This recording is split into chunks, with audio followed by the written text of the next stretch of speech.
ಹೆಡ್ಲೈನ್ಸ್ನ ಪ್ರಾಯೋಜಕರು NBC bearings ದೀರ್ಘಾವಧಿ ಸ್ಪರ್ಧೆಗಾಗಿ ಸುದೀರ್ಘವಾಗಿ. ಹೊತ್ತಿನ ಹೆಡ್ಲೈನ್ಸ್ ಬನ್ನಿ ನೋಡ್ಕೊಂಬೋಣ. ಕೈಪಾಳ್ಯದಲ್ಲಿ ಜೋರಾಯ್ತು ಡಿಸಿಎಂ ಕಾಳಗ. ಉಪಮುಖ್ಯಮಂತ್ರಿ ಕೇಳಿದ್ರೆ ಅಧ್ಯಕ್ಷ ಸ್ಥಾನ ಸಿಗುತ್ತೆ ಅನ್ನೋ ಪ್ಲಾನ್. ಡಿಕೆಗೆ rebel team one man one post ಸಂದೇಶ. ಪ್ರತಿಷ್ಠೆಯ ಕಣವಾದ ಚನ್ನಪಟ್ಟಣ ಬೈ ಎಲೆಕ್ಷನ್ ಅಖಾಡ. ಜೆಡಿಎಸ್ ಚಿಹ್ನೆ ಅಡಿ ಸ್ಪರ್ಧಿಸೋದಕ್ಕೆ ಸಿಪಿವೈಗೆ ಸಲಹೆ. ಕ್ಷೇತ್ರ ಉಳಿಸ್ಕೊಳ್ಳೋಕೆ ಬಿಜೆಪಿಗೆ ಸೈಲೆಂಟ್ ಆಗಿ ದಾಳ.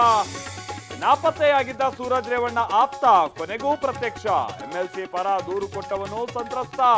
ಹೊಳೆ ನರಸೀಪುರ ಠಾಣೆಯಲ್ಲಿ ಕಂಪ್ಲೇಂಟ್ ಕೊಡೋದಕ್ಕೆ ಶಿವಕುಮಾರ್ ಸಿದ್ಧತೆ. ತೈಲ ಮದ್ಯ ಆಯ್ತು, ಇದೀಗ ಹಾಲಿನ ಬೆಲೆ ಏರಿಕೆ ಬರೆ. ಮೊದಲು ಗ್ಯಾರಂಟಿ ವಾಪಸ್ ಪಡೀರಿ ಅಂತ ಜನಾಕ್ರೋಶ. ಮುಂದೆ ಹೆಣದ ಮೇಲೂ ತೆರಿಗೆ ಹಾಕ್ತಾರೆ ಅಂತ ಬಿಜೆಪಿ ಕಿಡಿ. ಲೋಕಸಭೆಯಲ್ಲಿ ನೂತನ ಸಂಸದರ ಪ್ರಮಾಣ ವಚನ. ಜೈ ಪ್ಯಾಲೆಸ್ತೇನ್ ಎಂದ ಓವೈಸಿ. ಸಂವಿಧಾನ ಪುಸ್ತಕ ಹಿಡಿದು ರಾಹುಲ್ ಪದಗ್ರಹಣ.